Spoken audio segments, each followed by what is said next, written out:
Hello friends, आज की जो वीडियो का टॉपिक है वो बहुत इंटरेस्टिंग होने वाला है बिकॉज सुप्रीम कोर्ट की एक लैंडमार्क जजमेंट आई है जिसने कि पूरे कानून को बदल दिया है। और इसमें इशू क्या है कि अगर विडो रीमैरिज कर लेती है तो क्या डिसीज्ड हस्बैंड की प्रॉपर्टी पे विडो का राइट बचता है या नहीं बचता,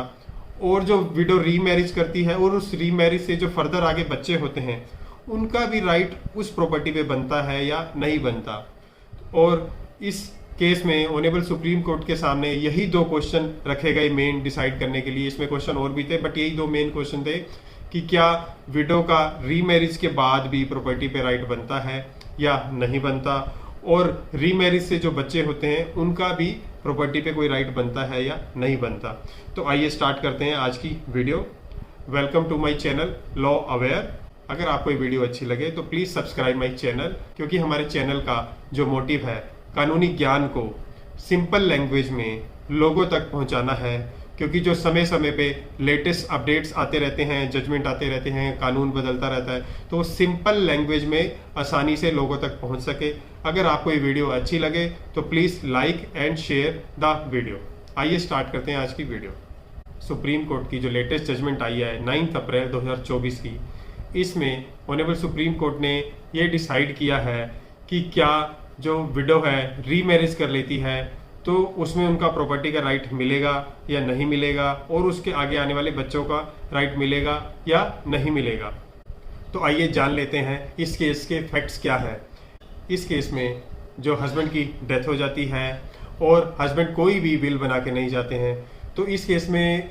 वाइफ जो है, जो विडो थी, वो सेकंड मैरिज कर लेती है और उसके बाद वो जो हस्बैंड की प्रॉपर्टी है उसके ऊपर लीज डीड बनाती है और एक टाइटल डीड भी बनाती है बाद में, जिसके द्वारा वो अपने बेटे को, जो सेकंड मैरिज से जो बेटा हुआ है, उसको प्रॉपर्टी ट्रांसफर करने की कोशिश करती हैं।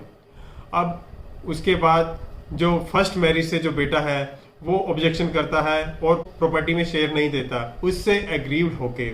जो सेकंड मैरिज से बेटा है वो कोर्ट में पार्टीशन सूट फाइल करता है, और जब पार्टीशन सूट फाइल करता है नोटिस इशू हो जाता है, और उसके बाद जब जो ट्रायल कोर्ट है सारे एविडेंस को रिकॉर्ड पे लाता है, डिटेल डिस्कशन करता है कि क्या लीज डीड बनी थी, क्या टाइटल डीड बनी थी, कि वो वैलिड है या नहीं है। ये सब एविडेंस देखने के बाद फिर ट्रायल कोर्ट की जो डिसीजन आता है वो चौंकाने वाला होता है। वो ये कहते हैं कि जो विडो है, वाइफ, अगर वो रीमैरिज भी कर लेती है तो उसका प्रॉपर्टी पे राइट बनता है, और अगर उस लेडी का, विडो का राइट बनता है रीमैरिज के बाद भी, तो उसके जो सेकंड मैरिज से बेटा है उसका भी राइट बनता है, क्योंकि जो मदर का जो शेयर है वो बेटे को मिल जाता है। तो इससे एग्रीव्ड होके ये मामला जाता है एपलेट कोर्ट में। अब एपलेट कोर्ट क्या करते हैं, फिर से सारे एविडेंस जो ट्रायल कोर्ट ने देखे थे उनको कंसीडर करते हैं कि ट्रायल कोर्ट ने क्या क्या दिया, क्या क्या देखा, और उसके बाद वो section 2 of Hindu widows remarriage act 1856 को डिस्कस करते हैं। अब सेक्शन 2 कहता क्या है ये देख लेते हैं। Right of widow in deceased husband property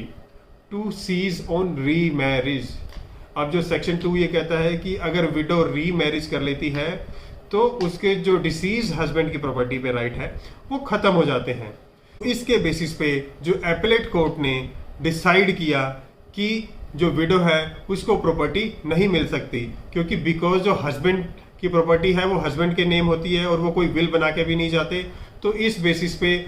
जो एपलेट कोर्ट है ये डिसाइड करता है कि जो वाइफ के पास कोई ओनरशिप नहीं थी और उन्होंने जो टाइटल डीड बनाई वो भी गलत बनाई, उनके पास कोई राइट ही नहीं था। तो सेक्शन 2 को भी देखते हुए अगर विडो जो रीमैरिज कर लेती है उसके डिसीज हस्बैंड की प्रॉपर्टी पे राइट सीज हो जाते हैं। तो इस बेसिस पे एपलेट कोर्ट डिसाइड करते हैं कि जो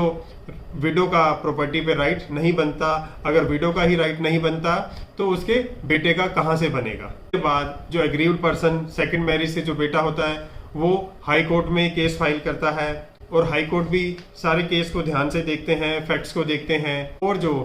ट्रायल कोर्ट का जो ऑर्डर होता है, मतलब कि वो ये कहता है कि जो रीमैरिज के बाद भी विडो को शेयर मिलना चाहिए प्रॉपर्टी में, उस ऑर्डर का समर्थन कर देते हैं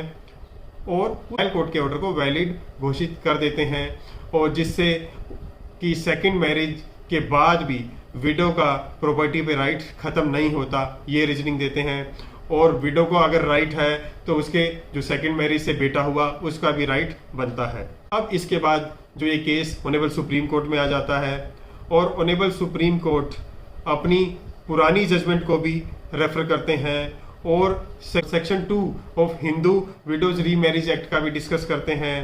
और फैक्ट्स को भी देखते हैं। वो भी यही देखते हैं कि हस्बैंड कोई विल बना के नहीं गया और वाइफ के नाम कोई प्रॉपर्टी भी नहीं थी और वाइफ ने रीमैरिज भी कर ली है, और इस बेसिस पे ही वो भी जो एपेलेंट कोर्ट का ऑर्डर होता है उसको समर्थन दे देते हैं और ये कहते हैं कि वाइफ अगर रीमैरिज कर लेती है, वो विडो थी, अगर वो रीमैरिज कर लेती है तो उसका हस्बैंड की प्रॉपर्टी पे राइट खत्म हो जाता है, और अगर हस्बैंड की प्रॉपर्टी पे राइट विडो का ही खत्म हो गया तो उसके आगे आने वाले बच्चे का भी राइट खत्म हो जाता है। तो ये रीजनिंग ऑनेबल सुप्रीम कोर्ट देते हैं और वो ये भी डिस्कस करते हैं कि जो टाइटल डीड बनी थी मदर के द्वारा बेटे के नाम, वो भी गलत तरीके से बनी थी। मदर के पास कोई राइट ही नहीं था प्रॉपर्टी ट्रांसफर करने का, तो भी मदर ने की। तो इस बेसिस पे ऑनेबल सुप्रीम कोर्ट अपील को अलाउ कर देते हैं और इस केस में ऑनेबल सुप्रीम कोर्ट ये डायरेक्शन देते हैं कि जो वाइफ है,